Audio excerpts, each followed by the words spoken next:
Já hoje o Presidente da Comissão Europeia afirmou que este acordo é um passo em frente. Subscreve estas declarações do Durão Barroso? De todo não. Antes de mais, boa tarde. Eu creio que este chamado acordo é uma nova declaração de guerra ao povo grego e que consiste em persistir na mesma política que irá conduzir ao desastre, a continuar-se por aqui. Eu saliento que, em qualquer caso, acho importante que se espere algum tempo para se conhecerem todos os pormenores, porque, por exemplo, ninguém fala sobre quais são as medidas que o acordo implica. Reparamos nisso, fala-se nos milhões que virão, numa ou outra medida do controle da aplicação desses milhões, mas quanto é que vão baixar os salários? Qual vai ser o corte nas pensões? O que é que vai baixar das despesas de saúde? O que é que vai ser feito, designadamente em termos de alteração da legislação laboral? Ninguém fala sobre isso, porque não interessa falar sobre isso, porque isso sim mostraria que, de facto, aquilo que é apresentado como a solução para os problemas da Grécia e da União Europeia é exatamente o seu contrário. E eu acho que vale a pena recordar aqui que no passado dia 5, salvo erro, o Eurostat divulgou uns números que constituem um verdadeiro murro no estômago dos verdadeiros cretinos que neste momento dominam a União Europeia, a Alemanha, a Comissão Europeia, o Banco Central Europeu e o nosso país, inclusivamente. E esses números demonstravam que a economia europeia e a zona euro contraíram no conjunto 0,3% no quarto trimestre de 2011. E isto, dos números divulgados, resultou que cresceram abaixo da média europeia, que é um crescimento de 0,9%, os países seguintes com a indicação das respectivas taxas. Portugal, menos 1,3%, Espanha, menos 1,03%, Reino Unido, menos 1,02%, Bélgica, menos 0,2%, perdão, Reino Unido 0,2%, Holanda, menos 0,7%, Alemanha, menos 0,2%, República Checa, menos 0,3%, Áustria, menos 0,1%, Itália, menos 0,7%, Roménia, menos 0,2%. Não se sabia ainda com exatidão os números da Irlanda, de Malta e da Grécia, embora se saiba que são negativos. E fala-se neste momento que a quebra do PIB nos últimos 3 meses de 2011 da Grécia terá sido da ordem dos 7%. Bom, em contrapartida, nos Estados Unidos, de acordo com as declarações do Secretário de Estado do Tesouro, proferidas no dia 14, a economia cresceu durante todo o ano de 2011, depois de 3 anos de consecutiva recessão. Ora, porquê é que a economia europeia e da zona euro contrai e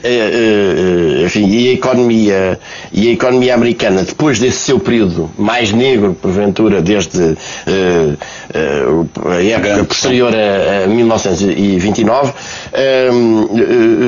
cresce? Por uma razão muito simples. Medidas diferentes.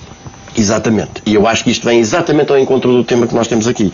Ou seja, cresce a economia americana porque os Estados Unidos da América rejeitaram a política e a teoria da austeridade, adotaram uma política monetária agressiva, apesar da dívida colossal em que estão mergulhados. Cresce, digamos, o recuo da economia europeia até à recessão total, como já acontece neste momento na Irlanda, na Grécia, em Portugal, na Bélgica, na Holanda e com a Alemanha já aí por esse caminho, exatamente porque estes teóricos da Comissão Barroso, do Banco Central Europeu, da Troika e o governo português atrás deles, apostaram numa teoria e numa doutrina da austeridade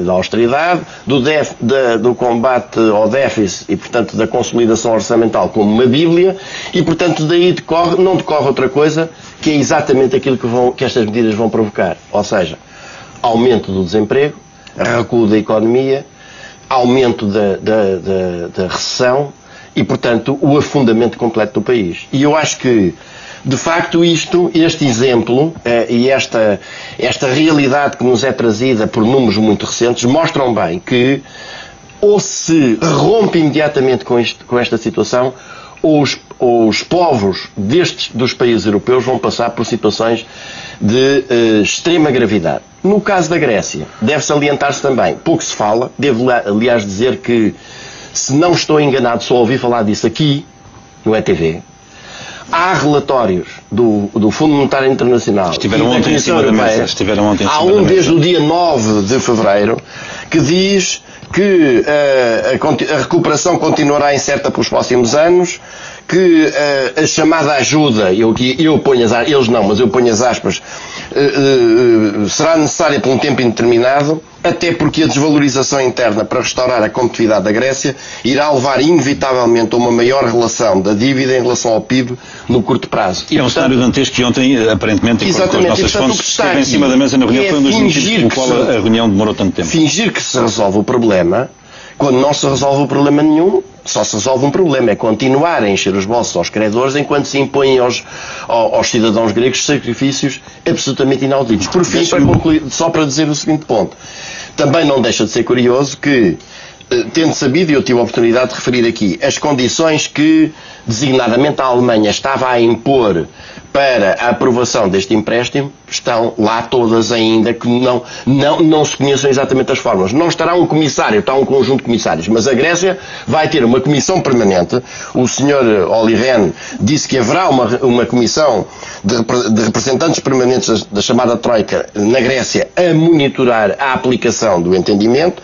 A prioridade do resgate é o pagamento aos credores, não é salvar o país, não é pôr o país a funcionar outra vez, a tal ponto que uma das medidas também da qual se fala pouco, ouvi falar nesta peça, é a imposição da existência de uma conta bloqueada com dinheiro suficiente para pagar a dívida aos credores a 3 meses. E, portanto, isto significa, pura e simplesmente, o corte da capacidade de soberania, de decisão de um país, ainda por cima um país a quem a Europa tanto deve, e isto vai merecer a oposição, não tenhamos a menor dúvida, do povo grego e dos povos europeus.